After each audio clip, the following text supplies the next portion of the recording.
शामिल करते हैं सऊदी अरब के साहली शहर अल जबील से, जहां चौधरी आफ्ताब जावेद ने अपनी कंपनी सीसीटी बनाने पर मकामी होटल में अपने दोस्त अहबाब के एजाज में शानदार ज़ोहराने का एहतमाम किया। तकरीब में तमाम रीजन से समाजी कारोबारी शख्सियात ने शिरकत की। सीसीटी कंपनी के सीईओ आफ्ताब जावेद का कहना था कि मैंने जीरो से अपनी जिंदगी का आगाज किया था और अल्हम्दुलिल्लाह आज माँ बाप की दुआ और दोस्त अहबाब की मोहब्बत से आज इस मुकाम पर खड़ा हूँ। उनका कहना था कि हमारा मकसद सिर्फ पैसा कमाना नहीं, हमने हमेशा पाकिस्तानी कम्युनिटी की भरपूर तरीके से मदद की। इसके अलावा हम हमेशा दियारे गैर में अपने मुल्क, अपने कल्चर और अपने लोगों को हमेशा अहमियत दी है।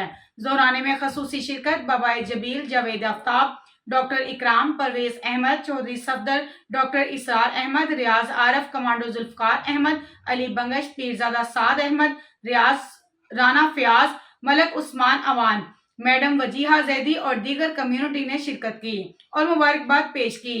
इस मौके पर डॉक्टर इसरार अहमद का कहना था, हमें खुशी है कि हमारे पाकिस्तानी भाई तरक्की की मंजिलें तय कर रहे हैं। अरेस्को कंपनी के सीईओ रियाज आरफ का कहना था कि मुश्किल की हर घड़ी में हम आपके साथ खड़े होंगे। डॉक्टर इकराम अहमद और दीगर का कहना था कि हमारे लिए ये एजाज की बात है कि एक पाकिस्तानी एक ऐसे मुकाम पर पहुंचा है जिस पर हम फख्र महसूस कर सकते हैं। आफ्ताब जावेद और जनरल मैनेजर मलक उस्मान ने आने वाले तमाम मुअज़्ज़ज़ मेहमानों का शुक्रिया अदा किया और पुरतकल्लुफ़ खाने पेश किए।